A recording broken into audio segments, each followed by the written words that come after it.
Hi viewers, doctor Kundan Kumar here, Nirmal Kaya physiotherapy centre Patna.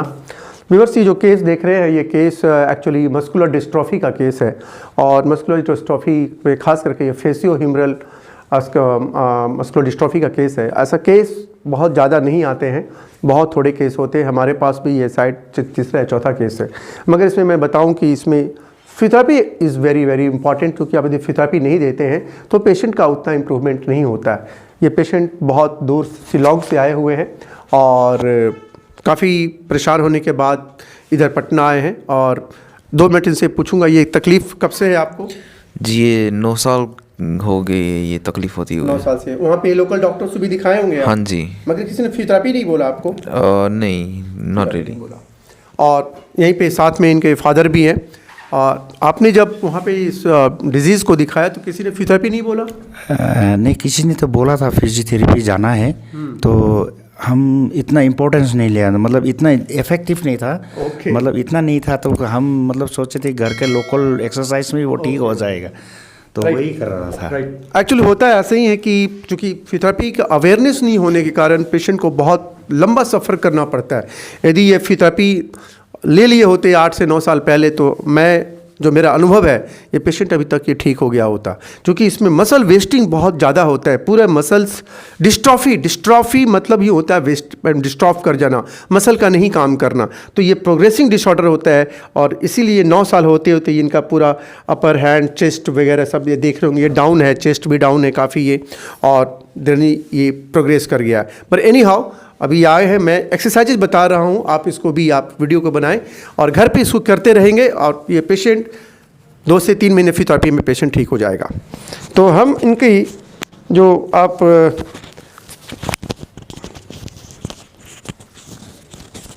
इसमें time जो exercises आप देख रहे हैं, मैं इनको सारा स्ट्रेंथनिंग एक्सरसाइजेस दूंगा जो कि यहाँ से हमने स्टार्ट किया है। पहले क्वाड्रिसेप्स एक्सरसाइजेस से देंगे, पेशेंट को बोलेंगे और पुश करें, और यहाँ पे हम रेसिस्टेंस अप्लाई करेंगे यहाँ पे, ताकि पेशेंट पुश करे रेसिस्टेंस के साथ, फिर इसको करे, फिर पुश करे, इसको हम ऐसे पुश करेंगे ताकि क्वाड्रिसेप्स में हो। फिर हम इसके एबडक्टर एडक्टर में सारा रेसिस्टेंस एक्सरसाइजेस हमको देना है। बाहर करें, बाहर पुश करें, हम पेशेंट को कमांड करेंगे कि बाहर की ओर करे और हम अंदर की ओर ताकत लगाएंगे। हम अंदर लगा रहे हैं, पेशेंट ये बाहर लगा रहा है। उसी प्रकार से अंदर की मसल में ताकत आए तो हम इधर ताकत बाहर लगा रहे हैं, पेशेंट ये अंदर लगा रहा है। ऐसे ऐसे इसको 10 रिपीटेशन करेंगे। उसी प्रकार से फिर एंकल को करेंगे, एंकल यहाँ रखेंगे, बाहर करें, बाहर ऐसे, बाहर इसको ऐसे पुश करें, बाहर पुश करें, ये हम पेशेंट से ये बाहर पुश करा रहे हैं, फिर बाहर पुश करें, ये बाहर पुश करा था कि यहाँ पे भी इनको पावर आए। फिर इसको हम डॉर्सिफ्लेक्शन करेंगे अंदर की ओर, ये पावर लगा रहे हैं, फिर करें, फिर ये पावर लगा रहे हैं, ये अंदर की ओर किए, एबडक्टर की एडक्टर के, फिर ऐसे स्ट्रेट लेग रेजिंग में भी हम नीचे ताकत लगा रहे हैं, पेशेंट को ऊपर ताकत लगाना है, मोड़ना नहीं है, नी को उठाना है ऊपर।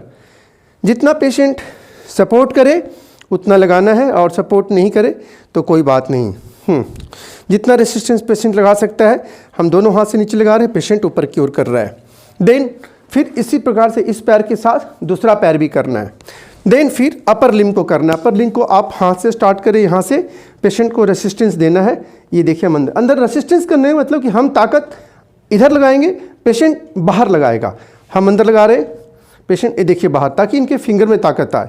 फिर हम इसके रिस्ट पे लगा रहे हैं, ये रिस्ट अंदर, फिर ये बाहर, अंदर की ओर भी बाहर की ओर। देन हम एल्बो में बाहर एक्सटेंशन करेंगे, बाहर ये एक्सटेंड कर रहे हैं ताकि इनके 4 आर्म में भी ताकत आए। करें बाहर, अब हम इसको बाहर की ओर ले जाएंगे, करें बाहर, ये बाहर की ओर जा रहा है, हम ये बाहर की ओर कर रहे हैं ताकि हम ताकत अंदर लगा रहे हैं और पेशेंट को बोल रहे हैं बाहर ताकत लगाने के लिए।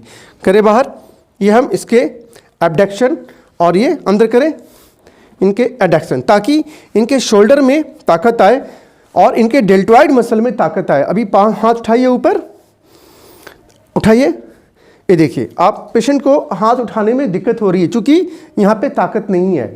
जब आप रेसिस्टेंस एक्सरसाइजेस देंगे, जब रेसिस्टेंस एक्सरसाइजेस देंगे तो इसमें ताकत आ जाएगा और पेशेंट अपने हाथ को उठाने लगेगा। तो इसलिए साथ में ये हम बाहर हम करें बाहर ऐसे एब्डक्शन, क्योंकि ये मसल कमज़ोर है डिस्ट्रॉफी होने के कारण। तो ये हम देखिए बाहर ताकत लगा रहे हैं, बाहर ताकत लगाइए और पेशेंट से हम अंदर लगा रहे हैं, पेशेंट बाहर लगा रहा है। फिर दोनों हाथ को मोड़े। इसी प्रकार से इस साइड हमने करके आपको एक डेमो दिखाया है, आपको यही एक्सरसाइज उस साइड भी करना है, इस पैर को भी और इस हाथ को भी करना है। अब हम ऐसे क्लास रखिए, नीचे की ओर ताकत लगवा रहे हैं, ताकत लगाइए लगाइए। ये देखिए इसमें फोरआर्म में ताकत भी आएगा और अपर में भी ताकत आएगा। ये हम ऐसे बाहर पुश कर रहे हैं, पेशेंट अंदर की ओर कर रहा है। फिर हम इसको बाहर अंदर ताकत लगा रहे हैं, पेशेंट बाहर लगाएगा, बाहर करें, ये बाहर की ओर ताकत लगवा रहे हैं। फिर देन दोनों पैर मोड़े, पेशेंट को मोड़े, दोनों पैर मोड़े, दोनों पैर मोड़ करके में बाहर करें। ये हम दोनों ताकत अंदर लगा रहे हैं, हम पेशेंट बाहर की ओर पुश कर रहा है और फिर हम इसको अंदर सब में रेसिस्टेंस दे रहे हैं, हम ताकत हम होल्ड कर रहे हैं, पेशेंट ताकत लगा रहा है। इसको ध्यान देना है कि हम पेशेंट से ही ताकत लगवा रहे हैं, मैं ताकत नहीं लगा रहा हूँ, मैं सिर्फ होल्ड कर रहा हूँ और पेशेंट ही लगा रहा है बाहर, ये बाहर। तो ये मसल्स दोनों ग्रॉइन वाला एरिया में भी ताकत आएंगे। अब हम ब्रीजिंग करा रहे हैं, इसको वहाँ पे सपोर्ट करेंगे, उठाइए ऊपर, इसको नहीं, कमर को उठाइए, हाँ, और उठाइए और उठाइए और उठाइए, हाँ, रोक के रखिए। इसको पेशेंट को रोकना है, अभी रोक नहीं पाएगा, फिर नीचे ले जाना है। फिर उठाइए उठाइए उठाइए उठाइए, नीचे कीजिए, राइट। ऐसे ऐसे 10 रिपीटेशन कराना है। मैं वीडियो में 2-2 बता रहा हूँ, आपको 10-10 बार करना है। फिर पेशेंट को बिठाना है, बैठिए, दोनों पैर नीचे, पेशेंट को नीचे कर देना है, दोनों हाथ मोड़िए, सीधा हाथ, फिर बिठा करके उठाइए ऊपर। ये देखिए हम नीचे ताकत, पेशेंट ऊपर ताकत, उठाइए, जाइए ऊपर, जाइए ऊपर, ऊपर पूरा ले जाना है। फिर अब ऐसे नीचे लगवाना है, लाइए नीचे, लाइए लाइए, सर सीधा रखिए अपना, हाँ, चलिए।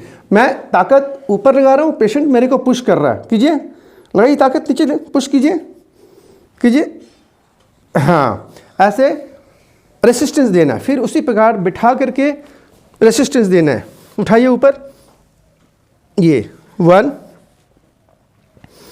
2 3। बहुत सारे केसेस में आपको इसमें करेंगे तो क्वाड्रिसेप्स मसल में ताकत आएगी। ये मसल वीक हो जाता है क्योंकि डिस्ट्रॉफी है। ये देख रहे होंगे चेस्ट मसल काफ़ी डाउन है। उठाइए ऊपर, हम रेसिस्टेंस दे रहे हैं और पेशेंट उठा रहा है ऐसे ऊपर। देन बाहर की ओर करें, बाहर, राइट, ताकत लगाइए। ये पेशेंट से हम ताकत लगा रहे हैं। फिर ब्रीथिंग एक्सरसाइज देना है साथ में। लास्ट में आप नाक से सांस लीजिए, अंदर और अंदर और अंदर लीजिए, मुंह छोटा कीजिए, छोड़िए, हाँ, ब्रीथिंग एक्सरसाइज। नाक से लीजिए, रोकिए, रोक, फिर नाक से सांस लीजिए, ऐसे छोड़ना है। ये सारे एक्सरसाइज आपको 5 से 6 महीना तक कम से कम करना है और धीरे धीरे धीरे इसका प्रोग्रेस होने लगेगा। व्यूअर्स, आपने देखा होगा ये मस्कुलर डिस्ट्रॉफी का केस था और आपका काफ़ी इसमें जनरलाइज वीकनेस होता है पेशेंट को चलने में। हाँ, अभी आपको कुछ मेन दिक्कत क्या होती है थोड़ा बताएंगे दोस्त में, क्या क्या दिक्कत है आपको? जी, नॉर्मली जो ऊपर हाथ ऊपर करके जो काम करना पड़ता है वो प्रॉब्लम, और चलने में तो इनको हाथ और चलने में इससे दिक्कत होता है क्योंकि ये मसल यहाँ का वीक हो गया है, इधर का मसल वीक हो गया है, पैर का मसल वीक हो गया है, क्योंकि 8-9 साल एक लंबा टाइम होता है, उसमें धीरे धीरे मसल वेस्ट हुआ है। मगर अभी भी आ गए, अभी फिजियोथेरेपी इन्होंने लिया नहीं, इनको नॉलेज नहीं था, मगर मैं इनको काफ़ी गाइडलाइन दिया हूँ और मुझे पूरा उम्मीद है इसी 2 से 4 महीना या 6 महीना भी लग सकता है। अपने लोकल फिजियोथेरेपिस्ट से जाकर के वहाँ पे शिलांग में, मेघालय में कराएंगे और ये मेरे टच में रहेंगे, मैं इनको गाइडलाइन देते रहूँगा और ये ठीक हो जाएंगे। Thank you viewers. यदि आपके पास ऐसा कोई डिस्ट्रॉफी का केस है तो आप ज़रूर नेगलेक्ट ना करें, दवाई लें, सर्जन से मिले, डॉक्टर से मिले, मगर फिजियोथेरेपी आप ज़रूर लें। Thank you.